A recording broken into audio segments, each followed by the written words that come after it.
नमस्कार सभी को। चलिए स्टार्ट करते हैं अपन आज की क्लास। देखिए, जो आपको कल बताया था एनवलप की परिभाषा आपको अच्छे समझ में आई होगी। एनवलप ज्ञात करने की विधियाँ, दो विधियाँ थी, ठीक है। एक आपको सिंपल रूप में कोई समीकरण दिया गया हो किसका, वक्रकुल का, चाहे वो सररेखा हो चाहे वो और कोई हो, ठीक है। उसका अवकलन करेंगे, प्राचल को हटाना है, सिंपल सी बात याद रखनी है। दूसरा था उसका द्विघाती रूप, यानी जो आपकी समीकरण दी गई है, जो वक्रकुल का समीकरण दिया गया है वो क्या है, प्राचल में द्विघाती हो, तो उसका एनवलप का समीकरण किस प्रकार ज्ञात करोगे, तो उसका भी मैंने तरीका बता दिया है। पहले प्रकार का कल आपको एक एग्जाम्पल बता भी दिया था, सररेखाओं में कोई समीकरण दिया गया था और प्राचल था कोई, और उसका एनवलप का समीकरण ज्ञात था। आसान सा था। अब देखिए आगे बढ़ते हैं और अच्छे से मैं उनको करते हैं। उन वर्तों का एनवलप ज्ञात कीजिए। एनवलप किसका ज्ञात करना है, वर्त का एनवलप ज्ञात करना है। जो दीर्घवृत्त का समीकरण x² + y² + b² = 1। ये होता भी है, आपको पता भी होना चाहिए कि दूरवांतर रेखाओं को व्यास मानकर खींचे गए। देखिए ये एक आकृति है दीर्घवृत्त की, AOA' इसकी दीर्घ अक्ष है, BOB' इसकी लघु अक्ष है। O क्या दीर्घवृत्त का केंद्र, 0 0 मूल बिंदु। अब क्या कह रहा है, देखो उन वर्तों का एनवलप ज्ञात कीजिए। जो ये आपका दीर्घवृत्त है, इसकी दूरवांतर रेखा को व्यास मानकर खींचा गया है। इसकी दूरवांतर रेखा कौन सी हो जाएगी, OB, इसको मान लिया व्यास और ये क्या खींच दिया, वर्त खींच दिया, ठीक है। तो ये जो आपको वर्त दिखाई दे रहा है, इसका आपको क्या ज्ञात करना है, एनवलप ज्ञात करना है। OB क्या है, दीर्घवृत्त की ध्रुवांतर रेखा। OB क्या है, वर्त का व्यास, और ध्रुवांतर रेखा को ही लिया इसने क्या, ध्रुवांतर रेखाओं को व्यास मानकर, यानी व्यास मानकर खींचा गया किसको, ध्रुवांतर रेखाओं को। ध्रुवांतर रेखा बोल दो दीर्घवृत्त की, या वर्त का व्यास बोल दो, चीज है वो एक ही है, ठीक है। तो इसमें एक कंडीशन काम में आएगी, वर्त का समीकरण, वो आपको पता होना चाहिए। अब बात करें यहाँ पे उसकी, ठीक है, वो आपका तीसरा पेपर है, उसमें भी आपको पढ़ने को मिलेगा, ठीक है। देखिए स्टार्ट करते हैं।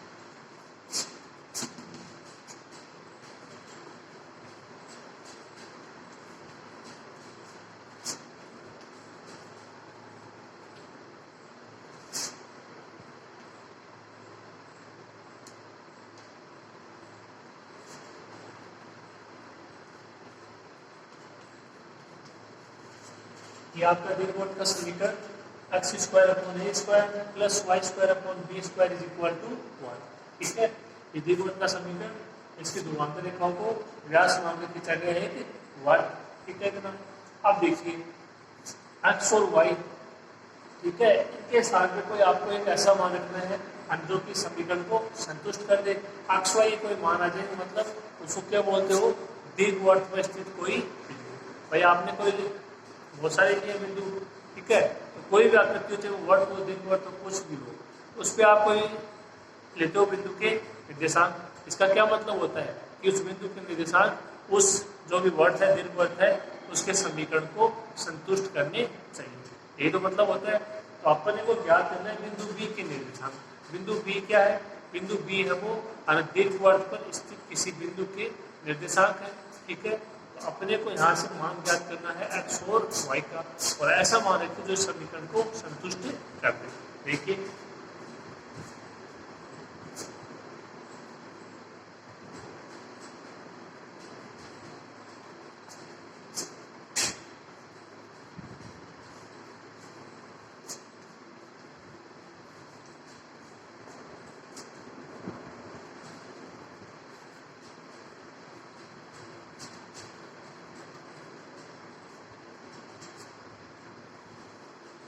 यदि बिंदु B क्या है, दीर्घवृत्त पर स्थित कोई बिंदु है, तब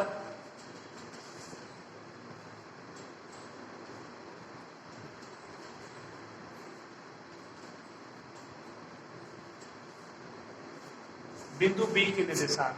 देखिए x का मान आप क्या रखोगे, ताकि a², x का मान, इसका मतलब a तो जरूर आएगा इसमें, ठीक है। फिर यहाँ से देखो y, b², तो इसका मतलब जो y है उसका मान भी b में आएगा, ठीक है।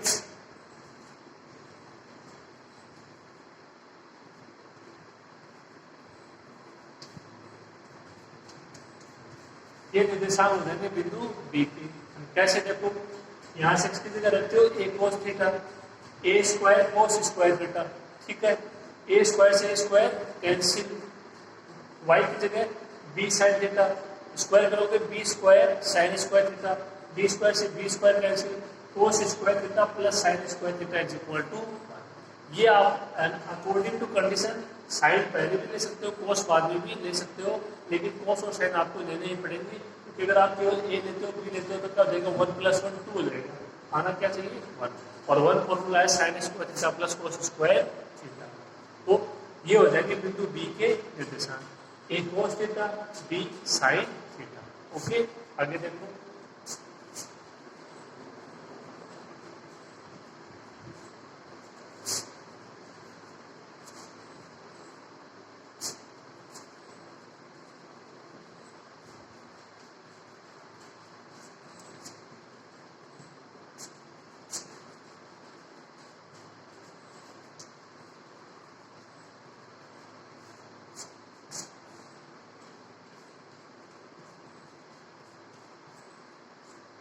बिंदु हो गया बिंदु वर्त का केंद्र है जिसके निर्देशांक क्या है 0 0, ठीक है। अब आपको एनालॉग ज्ञात करना है वर्त का, तो समीकरण भी लिखेंगे किसका, वर्त का। तो देखो उस वर्त का समीकरण, उस वर्त का समीकरण जिसका ये व्यास हो गया ओ बी, और जो व्यास के सिरे वो अपने को ज्ञात है, ओ के निर्देशांक 0 0 और बी के निर्देशांक A cos theta B sine theta.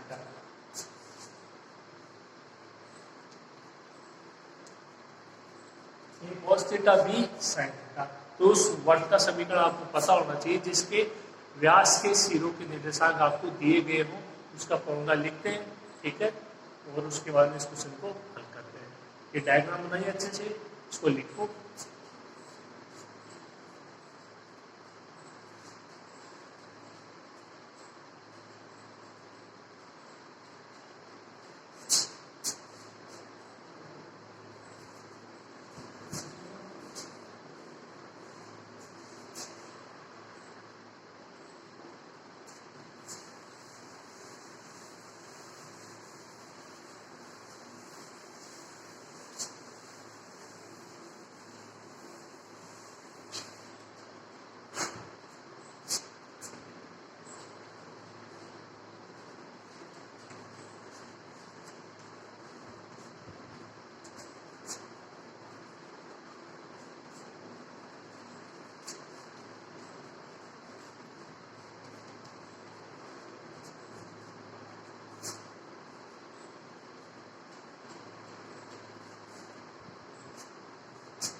आगे देखो, उस वर्त का समीकरण जिसके व्यास के सिरों के निर्देशांक क्या हो, अक्ष1 y1 अक्ष2 y2।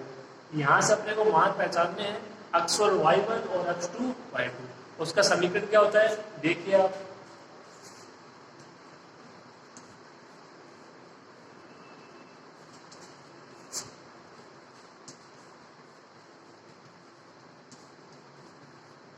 ये उसका समीकरण है x minus x1 into x minus x2 plus y minus y1 y minus y2, जहाँ पे x और y आपके कार्य निर्देशांक फिक्स रहेंगे, x1 x2 के मान पहचानने होंगे, y1 y2 के मान पहचानने होंगे।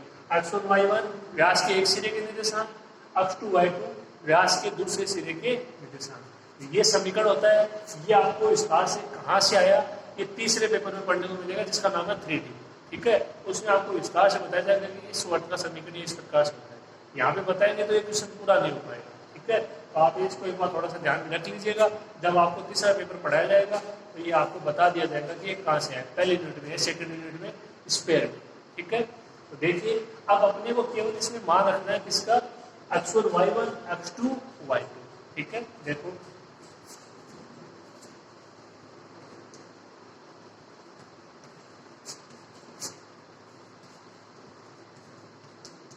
तो यहाँ वर्त का समीकरण क्या हो जाएगा, x2 माइनस x1 इनको ले लीजिए x1 y1 को ले लीजिए x2 y2। यहाँ पे व्यास क्या है ओ बी, एक श्रेणी निर्देशांक ओ मूल बिंदु 0 0, दूसरी श्रेणी निर्देशांक a cos theta b sin theta. तो ये x1 y1 और वो हो जाएगा x2 y2।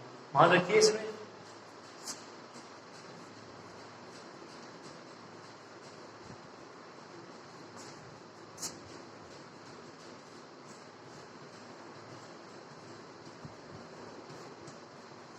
क्या हो जाएगा x minus 0 x minus a cos theta, y minus 0 y minus b sin theta. मान रखो कि इसमें आसानी से आपको समझ में आ जाएगा, ऐसी कोई भी दिक्कत नहीं थी। इसको थोड़ा हल कर लेते हैं। देखिए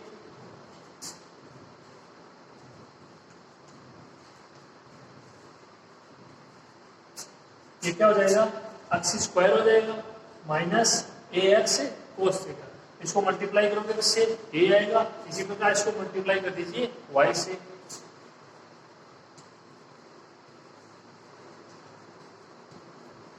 y square minus b Y sine theta is equal to 0। ठीक है, इतना हो जाएगा आराम से। अब देखिए आपको ज्ञात करना है एनवालोप का समीकरण।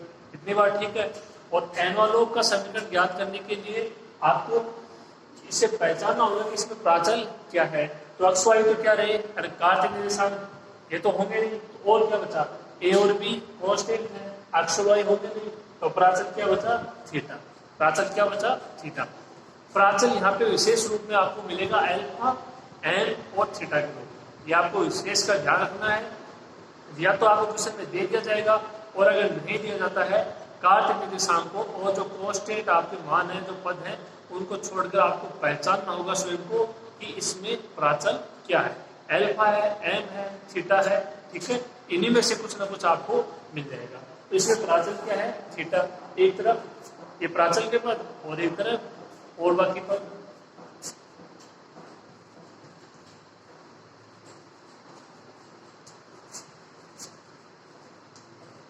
ये माइनस का ये माइनस का, ठीक का उधर जाएगा प्लस का, A X cos theta plus B Y sine theta, और ये इधर X square plus Y square. तो ये क्या आ गया, उस वर्त का समीकरण आ गया जिसके व्यास के सिरों के निर्देशांक क्या है 0 0 और A cos theta B sine theta. याद क्या करना है, वर्त के एनवालोप का समीकरण।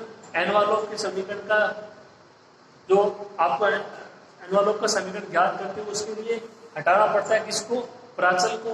तो समीकरण 2 का क्या करना है, जो प्राचल दिख रहा है उसके सापेक्ष आपको अवकलन करना है। सिंपल सी ट्रिक है, मैंने बताई हुई है कि जो समीकरण आ जाए उसका क्या करना है, केवल प्राचल के सापेक्ष अवकलन करना है। 2 समीकरण और आ जाएंगे, एक ये एक और आ जाएगी समीकरण 3।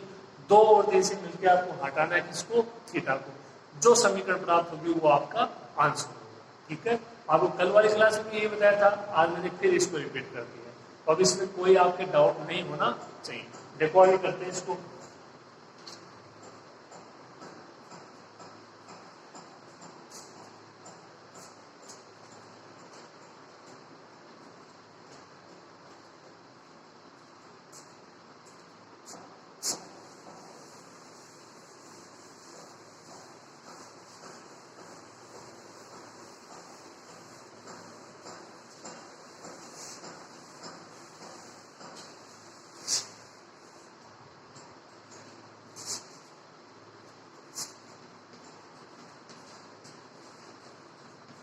समीकरण 2 का प्राचल थीटा के सापेक्ष अवकलन करने पर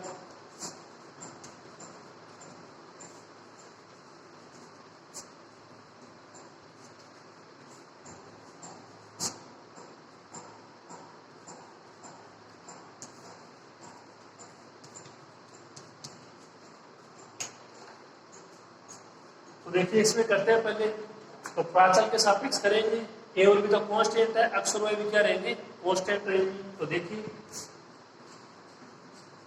ए एक्स ऐसे कैसे, और कोस थीटा का थीटा के सापेक्ष माइनस साइन थीटा, आसान से कर दोगे।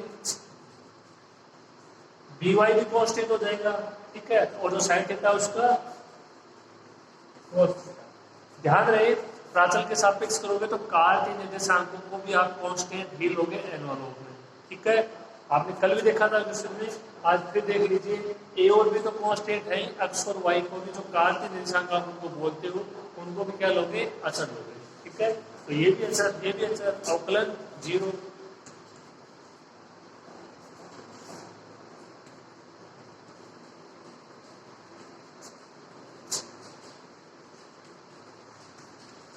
समीकरण क्या आ गई, minus a x sine theta plus B y cos theta is equal to 0। समीकरण 3। दो और दिन से अलग थीटा को हटा दीजिए, मतलब समाप्त हो जाना चाहिए इसका पद अलग थीटा का पद, चाहे वो कोस हो चाहे वो साइन हो। और कोस और साइन कैसे हटाएंगे, आपको कल बताया था, इनका वर्ग करना है। फॉर्मूला बन जाएगा कौन सा, sine square theta plus cos square theta is equal to 1। आपको कल बताया था, आज फिर देख लीजिए।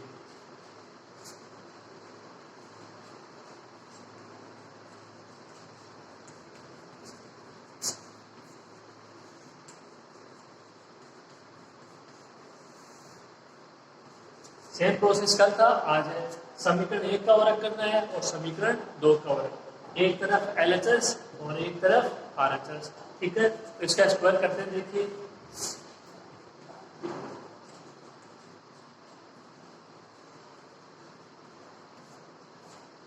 अब ध्यान रहे, इसका पूरे का स्क्वायर करते हो, कहीं ऐसा मत कर देना इसका स्क्वायर प्लस इसका स्क्वायर, इतना नहीं।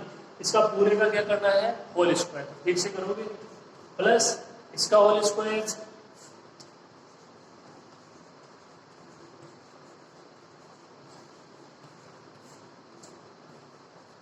इसका होल स्क्वायर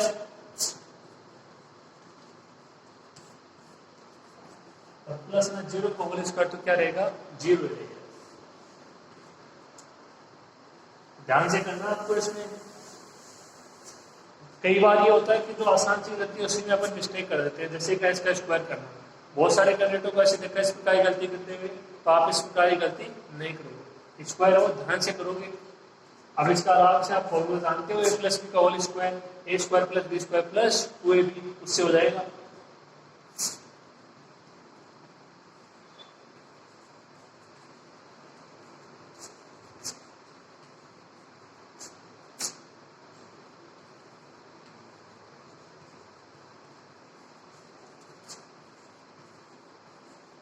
पहले का square, A square X square cos square theta plus B square Y square sine square theta plus 2ab x Y sine theta cos theta.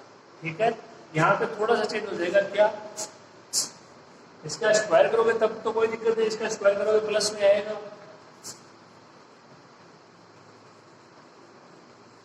A square X square sine square theta plus B square Y square cos square theta. अब की बार तो ये पता है, ये minus का आ जाएगा, plus minus minus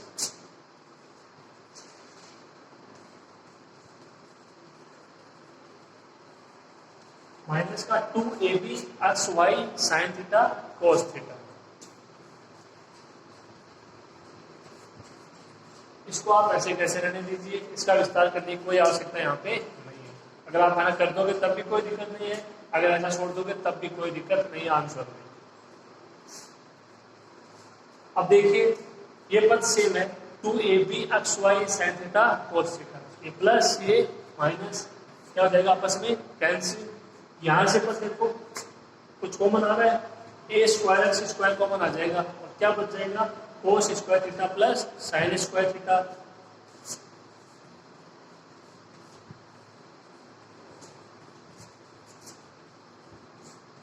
इसी प्रकार इन दोनों से क्या कॉमन आ जाएगा, बी स्क्वायर वाई स्क्वायर, क्या बच जाएगा, sine square theta plus cos square theta. ये कैंसिल हो गया, बराबर में X square plus Y square का होल स्क्वायर, इसका मान 1, इसका मान 1, sine square theta plus cos square theta. Simple सा फॉर्मूला है।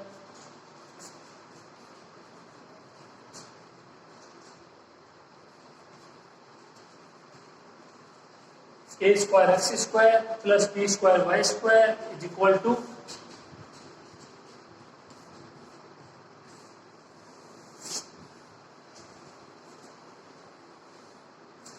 X square plus Y square का होल स्क्वायर। अब आप इसमें देख सकते हो, इसमें ए है, इसमें बी है, इसमें एक्स है, इसमें वाई है, इसमें थीटा नहीं है, इसमें प्राचल थीटा नहीं है। ये किसका समीकरण हो जाएगा? वर्त के एनवा लोब का समीकरण। कौन से वर्त का? उस वर्त का जिसका व्यास क्या है? दीर्घ वर्त की ध्रुवांतर रेखा है। ठीक है, ये एग्जांपल था, समझ में आया होगा।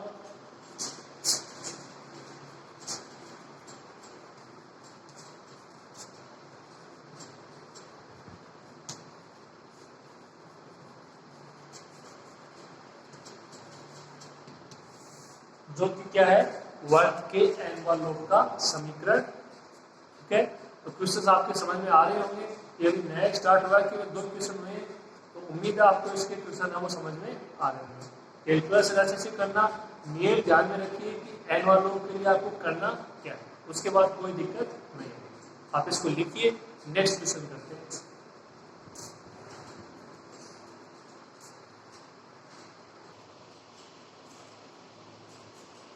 नेक्स्ट क्वेश्चन देखिए, बहुत ही सिंपल सा क्वेश्चन है और आया हुआ है, और ये आपके जो आपको दूसरा मेथड बताया था उससे होगा। ठीक है, देखो, प्रक्षेपथों y equal to x tan theta minus 1/2 g x square upon u square cos square theta के कुल का एनवा लोब ज्ञात कीजिए जहाँ थीटा प्राचल है। अब इसने दे दिया कि थीटा है वो प्राचल है। ठीक है, देखो थीटा कहाँ पे है? एक तो ये रहा tan थीटा, एक ये रहा cos थीटा। तो अब इनको सेम बनाना होगा आपको। कैसे? या तो ये tan थीटा में पद हो या फिर ये cos थीटा में पद हो। तो cos में तो देखो अपॉन में हल होगा नहीं, तो ऊपर क्या है? tan है, तो इसको tan बना सकते हो और tan आसानी से बन भी जाएगा। कैसे? तो cos है, इसको क्या ले सकते हो? ये सेक हो जाएगा 51 अपॉन cos, और सेक का फॉर्मूला होता है tan में, आपको पता ही है। ठीक है, थोड़ा सा सोच लेना यहाँ पे कि किस प्रकार से क्वेश्चन दिया गया है। देखो शुरू करते हैं।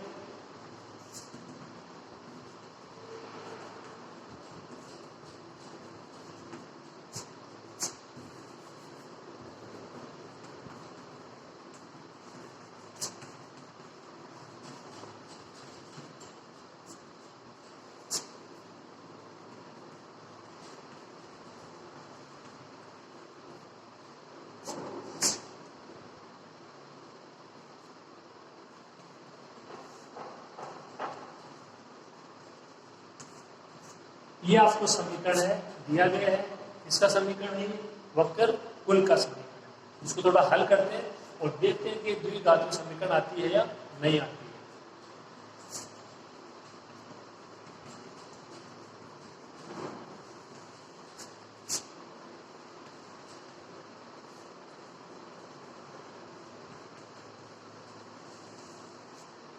Minus G X square upon 2u square, इसको ऐसे कैसे लिखा है? जो था 1 अपॉन cos स्क्वायर थीटा, इसको मैंने लिख दिया sec square theta.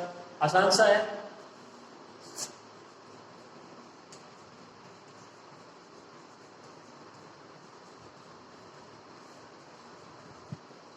sec square theta का मान लिखना है आपको tan के पदों में। क्या हो जाएगा? 1 plus tan square theta is equal to sec square theta. Simple सा फॉर्मूला है, आपने पढ़ा होगा।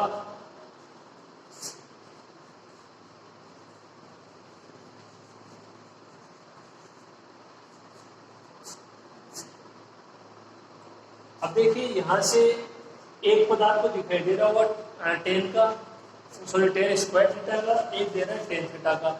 तो ये यदि आपने द्विघात समीकरण का रूप पढ़ा है तो ax square plus bx plus c बराबर 0। तो जो आपका ax स्क्वायर होता है उसमें इसकी जगह है tan थीटा, इसका स्क्वायर है।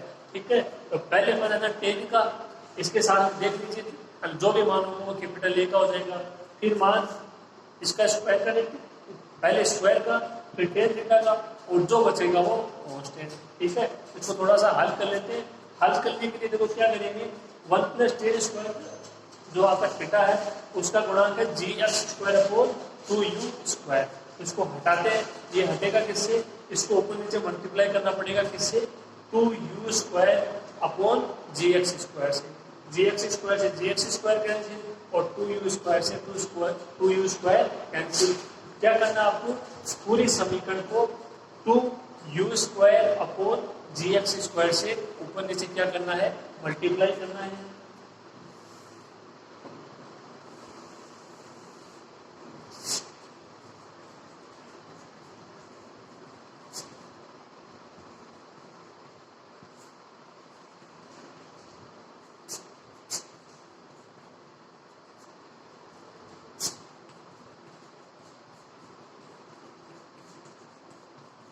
इसको दोनों तरफ क्या करना है, समीकरण को 2u² अपॉन gx² से मल्टीप्लाई करने पर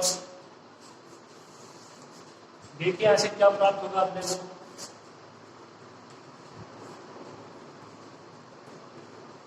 यहां से क्या हो जाएगा 2u² अपॉन gx²। यहां से देखो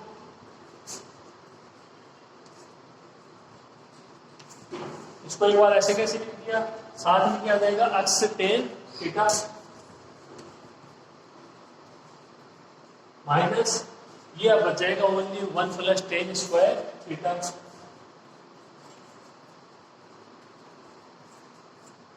ठीक है, तो यहां से हो जाएगा -1 और माइनस का tan² थीटा, ये इधर माइनस का tan² थीटा, इसको इधर ले आओ, ये क्या हो जाएगा प्लस का tan² थीटा। ठीक है, इतना हो जाएगा आराम से। फिर ये यहाँ पे टेन आपकी जो होती है द्विघात समीकरण, उसमें सारे पद एक तरह के होते हैं, तो टेन को आपको इधर लेके आना होगा। टेन यहाँ पे प्लस का है और इधर आएगा तो माइनस का। देखिए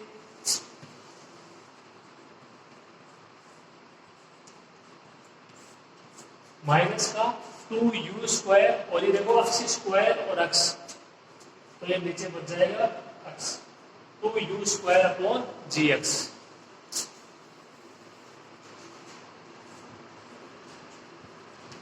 साथ में tan थीटा, इतना ठीक है। ये पूरा कांस्टेंट पद, इसमें आपका tan का पद नहीं है, और ये कांस्टेंट, ये -1, ये इधर आएगा तो +1।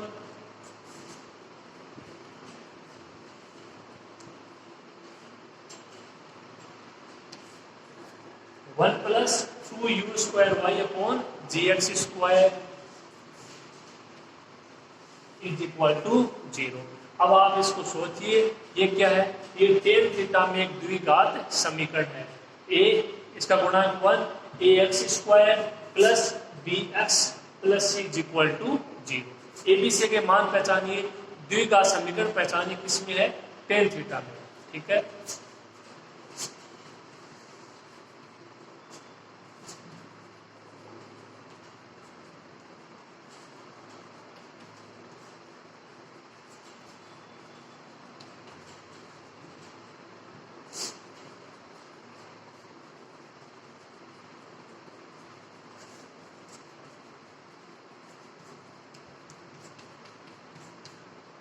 जो कि tan थीटा में द्विघात समीकरण है, तब इसका एनवलप का समीकरण होगा।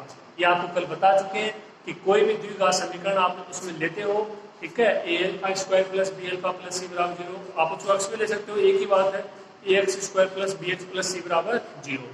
जो मैन आपका समीकरण था वो आपको ध्यान रखना है, और वो अपना आया था b² is equal to 4ac। जहां पे जो आपकी समीकरण थी वो ये थी a² plus b plus c बराबर 0। अल्फा आपका प्राचल था, लेकिन उससे मतलब नहीं है, उस आपको मतलब है यहाँ पे केवल a b c से द्विघात समीकरण हो, इसी में भी हो। यहाँ पे प्राचल अल्फा में थी, यहाँ पे प्राचल जो आपका थीटा उसमें हो जाएगी tan थीटा में। तो बात है वो एक ही है, a b c के मान पहचानिए, a का मान 1, b का मान -2u² अपॉन gx और c का मान 1 प्लस 2u² अपॉन gx²। ठीक है, समझ में आया होगा आपके क्वेश्चन, आसान से क्वेश्चन है बिल्कुल। थोड़ा सा और है, नोट कीजिए आप इसको।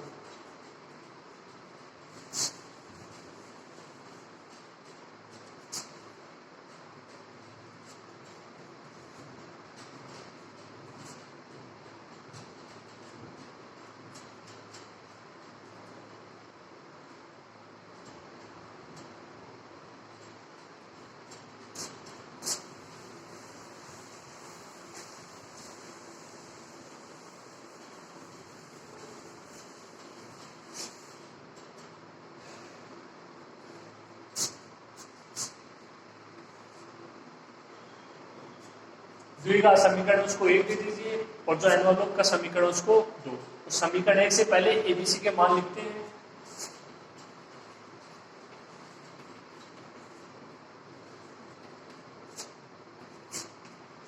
इसका गुणांक 1 है, ठीक है, ए का मान 1 हो जाएगा।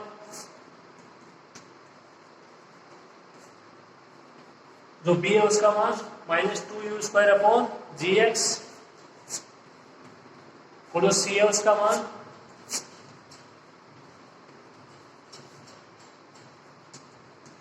One plus 2u² upon gx²।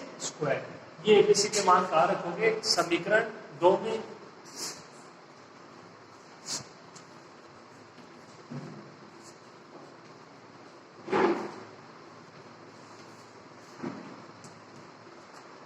b² यानी इसका होल स्क्वायर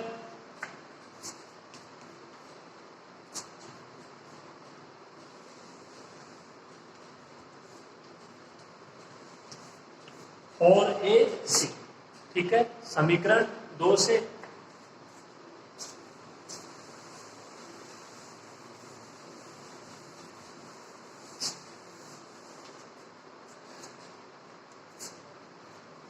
ये यहां से माइनस माइनस प्लस ऊपर हो जाएगा 4 u की पावर 4 और अपॉन g² x²। ये 4 ही रहेगा, एलसीएम आ जाएगा gx²।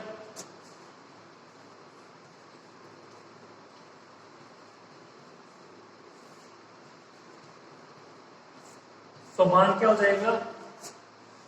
gx² plus 2u² upon gx², ठीक है इतना। 4 से 4 कैंसिल, x² से x² कैंसिल, और ये जो आपका g है उसकी भी एक घात कैंसिल। देखिए क्या मान बचता है।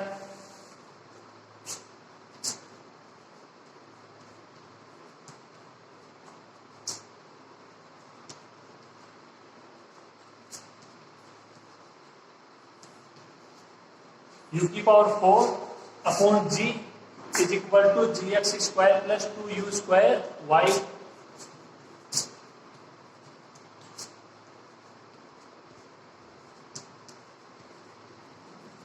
या gx² is equal to u की power 4 upon g minus 2u² आप इसको यहां तक छोड़ दोगे तब भी ठीक है, यहां तक लिख दोगे तब भी ठीक है। या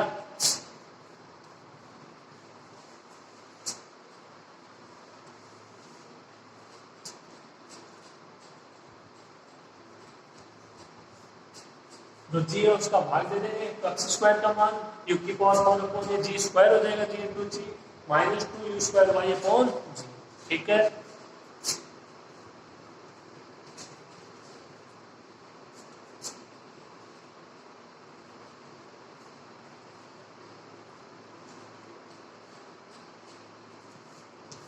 या यहां से इसमें आ जाएगा कॉमन क्या, एक तो g आ जाएगा नीचे से, ऊपर से आ जाएगा u², तो u² अपॉन g कॉमन लेते हो, u² अपॉन g बच जाएगा, माइनस का 2y बच जाएगा u² अपॉन g कॉमन, ठीक है। ये क्या आ जाएगा? दिए गए वक्रकुल का एनवलप का समीकरण। इसमें कहीं भी आपको थीटा नहीं दिखाई देगा।